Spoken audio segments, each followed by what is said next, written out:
Alex Pereira stirred the fight world when he revealed he was operating at only 40% in his first clash with Magomed Ankalaev. He said that he doesn't respect you anymore after these things. He did before, he doesn't now. But how do you feel about him on a personal level bidding into the rematch? I try to avoid conflict with my opponents. I even become friendly with them afterwards. You've seen this before. I've even talked about training with past opponents. So I don't really know what it is. You know, I think that he used to say a lot that I was running away from him, that I didn't want to fight him. That's never happened. We all know the UFC didn't want to promote that fight. So that's never what it was. But I have no problem with him, and you know, I always try to be friendly and avoid conflict.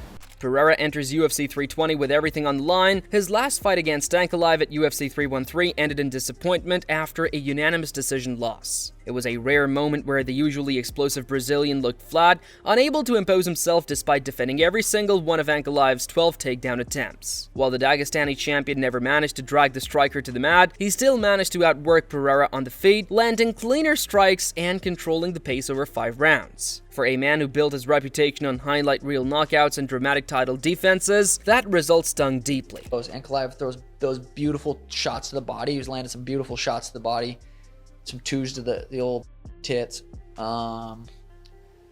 It's like you have to respect Ankalaev's power, but you also have to be able to willing to get in there and trade. And that's what Ankalaev did. He cracked him good a few times. He almost dropped him at the end of the second, I believe. Then Pereira had a better third, and that was a close fight. I'm kind of leaning towards Ankalaev, but it's hard to count someone out, like knock someone out with one punch. So I'm gonna go with Ankalaev. Who you got, man? I'm gonna go Pereira. All right, for sure. Since then, Pereira has been vocal about the circumstances of that fight. He suggested he was nowhere near his peak form, battling issues that he chose not to fully disclose, but he insisted that his condition left him performing at less than half his potential. Even so, he pointed out how he still managed to neutralize Ankalaev's wrestling threats, proving that the Russian's supposed grappling superiority didn't translate into dominance. In Pereira's view, Ankalaev didn't truly hurt him, and if he can reach the cage in better shape this time, he believes he can flip the script. Alex, obviously fight week, and already there's a storyline going into this one. We've seen the interactions between you and Magomed here at the PI. He says you're a liar. He says that your version of events is not what happened. Can you explain to us what the issue has been with Ankalaev this week? Yeah, I don't know why he's saying that, because that's 100% what happened, you know, but that just goes to show you that it's not him writing online. It's not coming from him. So what happens is somebody else is somewhere else writing for him, and then he comes here and he sees me. Maybe he thought, you know, maybe I don't want to face him right now. I'm alone, but that's 100% what happened. So what makes the rematch even more interesting is Pereira's history as a champion. Before losing his title to Ankalaev earlier this year, he had defended the light heavyweight belt 3 times in emphatic fashion. He knocked out Khalil Roundtree, finished Jiří Procházka, and put away Jamal Hill, establishing himself as one of the most dangerous finishers in the sport. His overall UFC record of 12 wins and 3 losses reflects not just experience, but also the ability to rise in big moments. For him, reclaiming the title at UFC 320 is not only about the belt, but about reminding the world that he still belongs at the very top of the sport. He said that he doesn't respect you anymore after these things. He did before, he doesn't now. But how do you feel about him on a personal level bidding into the rematch? I try to avoid conflict with my opponents. I even become friendly with them afterwards.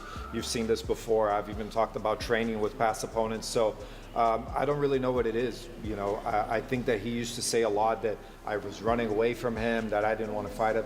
That's never happened. We all know the UFC didn't want to promote that fight. So that's never what it was. But I have no problem with him, and you know, I always try to be friendly and avoid conflict. In the build-up to Saturday's fight in Las Vegas, the rivalry between Pereira and Ankalaev has added even more fuel to the fire. Recently, Ankalaev accused the Brazilian of being dishonest about their previous interactions, calling him a liar after a confrontation at the UFC Performance Institute. Pereira fired back, insisting that Ankalaev doesn't even control his own social media, suggesting someone else was behind the post that sparked the controversy. He described the situation as a misunderstanding on Ankalaev's part, dismissing the accusations while keeping his focus on the upcoming fight. То же самое не нужно словами бросаться. Мы ожидаем что-то октября будет. Давайте сделаем это в ринге. Зачем говорить пустые слова? Ele falou, cara, na verdade a gente vai lutar no dia 4 de outubro, a gente não tem que trocar palavras mais. Eu não falei nada, ele sempre falou. Eu nunca falei nada, ele sempre falou. E agora quando chegou frente a frente é um cuzão. Pereira admitted that watching the footage of their first fight was frustrating. He didn't see a version of himself that matched his standards, and this time he feels stronger, better prepared, and far more focused. That self-belief is what has carried him through his career, and it is what gives him confidence heading into the rematch. In his eyes, the loss wasn't about being outclassed, it was about circumstances that left him unable to perform at his best. Now, he sees UFC 320 as the opportunity to right that wrong, and on the other hand, Ankalaev and his team aren't exactly buying into Pereira's narrative. The champion's head coach, Sohrab Magomedov, dismissed Pereira's striking as something that poses no real threat. He labeled Pereira's kickboxing skills as basic, described him as slow and predictable, and even claimed that his punches lack the type of power to truly knock anyone out. He said, "Alex cannot surprise us with anything. His technique is standard, his strikes are standard, he's an old kickboxer, he has no speed. Powerful punch? Alex has a punch, but not the kind that can really knock you out. And I tell everyone if Magomed opens up, he'll surprise everyone and can even outplay. In pure stand-up, a better striker than Alex Pereira." Of course, such comments are bold given Pereira's history. His record of knockouts against names like Israel Adesanya, Sean Strickland, Jiri Prochazka, Jamal Hill, and Khalil Roundtree speaks for itself. The Brazilian has ended fights with single punches and highlight kicks, leaving little doubt about his ability to put opponents away when he lands cleanly. Yet, Magomedov's words show the confidence surrounding Ankalaev, who not only neutralized Pereira's power the first time but also proved he could match him in striking exchanges. It's interesting, right? In that video you're talking about, Alex said you're a champion and was speaking really angry about you. Even in his rivalries with Israel Adesanya and Jamal Hill, he never spoke about them like that, right? There's something about him that really pisses him off. Why do you think you get under Alex's skin? I think it all began with, it all started with the time when he was the champion and I was the contender, but he was ducking me. I had to fight and fight other people. He kept ducking me, and I used to call him out on Twitter, say stuff about him that he was ducking me. I was just talking facts, and then now that he's in my position, he's no longer a champion. I think he's just drawing attention, trying to say something just to get people hyped up and stuff. But it doesn't matter to me. When we step in there next week, I'm going to show who's who and retain this title. Adding another layer to the story is the praise Ankalaev has received from one of the sport's greatest figures, Khabib Nurmagomedov. The undefeated former lightweight champion recently hailed Ankalaev as one of the best fighters Russia has ever produced. Coming from a legend who's widely regarded as the top Russian fighter in UFC history, that endorsement carries enormous weight. Khabib believes Ankalaev is still improving, climbing toward a status that could eventually make him the best from his country. He is one of the best who ever did in Russia already. He is keep improving himself, keep climbing on top to be the best who ever do this. No, I really believe he has skills. Still, not everyone is convinced that the rematch will be one-sided. Former bantamweight champion Aljamain Sterling openly admitted he struggled to make a prediction for UFC 320's main event. He saw flaws in both fighters during their first meeting, describing it as a strange fight where neither man looked like their sharpest self. In his eyes, Pereira seemed worn down from the heavy schedule of 5-round training camps, while Ankalaev didn't showcase his most dominant performance either. Sterling's takeaway was simple. The rematch is intriguing but difficult to call. He said mental. Physically, I think it showed. He looked like he was just going through the emotions. Ankalaev as well, he didn't look like the best version of himself either, so for them to have a rematch, it's an intriguing one. I just hope it's not the same tempo as the first fight because that's not a very fun fight to watch. Daniel Cormier took a clearer stance on what Pereira needs to do differently. He highlighted how the Brazilian's biggest mistake was allowing Ankalaev to dictate the pace, pushing him backward and keeping him trapped against the fence. While Pereira defended well, he failed to seize momentum or put Ankalaev under real pressure. Cormier's advice was direct. Pereira must come forward, establish control early, and force Ankalaev to respect his striking power. Waiting back and reacting, as he did before, would be a recipe for another defeat. I think, as you said, it didn't feel like there was going to be much of a difference. But what did feel different was Alex wrestled much better than we expected him to. He defended takedowns much better than we expected him to. He was not ground to the ground. Now it's up to him, Plinio and Glover, and we have seen him come up with game plans before, to make it to where Alex can actually go get it done and not get pressed against the octagon. That's where the difference has to happen, Chill. He wasn't taken down, but he was controlled. So he was controlled in the clinch last time. He was backed up the entire time. How does he move forward without Ankalaev actually pressing into him. I think he needs to get some respect from him very early, Chael, to make Ankalaev take a few steps back. Because right now, Ankalaev has been in there with him, and he'll have more confidence that he can handle the power of Pereira than he did going into fight one. The unknown is the scariest thing in fighting. Man, everybody this guy hits, he puts down or he bludgeons them. Now he knows he went 25 minutes and that didn't happen to him. So imagine the confidence that comes with that. Golden for us in regards to stepping up and fighting. But he's plus 150 against Ankalaev, and Ankalaev's minus 180. Chael, I got a question. Are you surprised at the line being that close? Because what we saw in the first fight, it didn't seem like Alex had much for him in regards to answers for stopping Ankalaev from pressing him up against the octagon. It was a hard fight, and I will tell you that Alex won the first round. That's according to the judges, not just according to me. And then he proceeded to lose the next four. Listen, when that contest was over, I didn't think that any reasonable analysis could come to the conclusion that if they did it again, we would get a different outcome. There was also a little bit of a resistance by the fight. This was billed a little bit differently. It seemed like the UFC was on board, but it was Ankalaev that was going and picking the fight with Alex. It was Ankalaev that was challenging him, calling him out.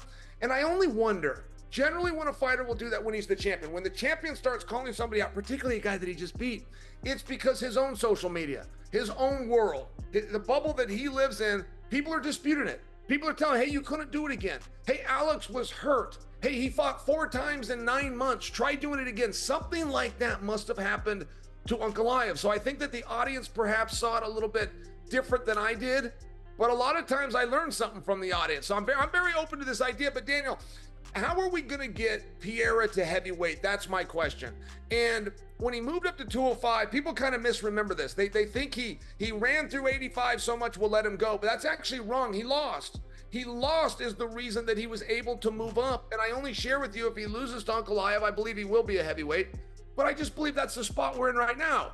He just lost to Ankalaev. He doesn't have a belt. I kind of wanted to see him up a division. Arman Tsarukyan also weighed in with his perspective, leaning more toward Ankalaev. He wasn't surprised at all by the result of their first meeting and expects a repeat performance in the rematch. He pointed out how Ankalaev's precision striking, particularly his dangerous left hand and sharp kicks, caused visible problems for Pereira. The leg attacks in particular disrupted the Brazilian's movement and forced him into awkward adjustments. While Tsarukyan acknowledged the rematch could feature closely contested rounds and extend into deep waters, his prediction was clear. Ankalaev has the tools to get the job done once again. What do you think of the main event, Magomed Ankalaev beating Alex Pereira? I know that Ankalaev gonna beat him if it's not lucky punch. We know like Pereira, he's so dangerous. He has a good left hook and kicks, leg kicks. But first round he started with leg kicks, and I was scared like again they're gonna like kill his legs, and then he gotta change his stand. But then he could change his game. He started to go forward and he won last, I think, 4 rounds. So you scored it for Magomed? 3-2. 5 was like even 50-50, you know? You never know. Even with all these opinions swirling, Pereira's mindset remains firm. He refuses to accept the idea that Ankalaev assaulted him as a fighter. Instead, he views their first bout as a learning experience and a chance to make the right adjustments. He continues to emphasize how much more he has left to show, promising a sharper and more aggressive version of himself when the cage door closes this time. For fans, UFC 320 offers the perfect blend of narratives. On one side stands the undefeated aura of Ankalaev, the dominant champion with Khabib's endorsement and a camp convinced he has already exposed Pereira's limits. On the other side stands Pereira, the proud former champion with knockout power and a burning desire to reclaim his throne after what he sees as an off night. Both men have reasons to believe in their victory, and both have critics and supporters ready to debate every angle. So I do think Alex has the tools to pull this off, and for the sport and for the longevity of the UFC and for this new Paramount deal, you want Alex to win. And listen, I don't need a guy tweeting and doing all the shit talking and all that stuff. It's just Magomed's style, even though he's looked upon as a grappler, but there's just some disconnect there with the fan base and with the media where Magomed's not a bigger star. I do think we see a very different fight from Alex, being healthy, Having the tape study of the first fight, even though he's injured, he can take a lot from that. I hope he wins. I hope Alex wins. As Saturday approaches, the anticipation only grows. Pereira knows that another loss could push him further from the spotlight, maybe even signaling the end of his run as a title contender. The stage is set at the T-Mobile Arena in Las Vegas, where two very different legacies will collide. Pereira steps in with the weight of redemption on his shoulders, while Ankalaev arrives with the confidence of a champion who believes he has nothing left to fear. When the octagon door closes at UFC 320, all the talk will fall away, leaving only skill, heart, and the hunger to be champion.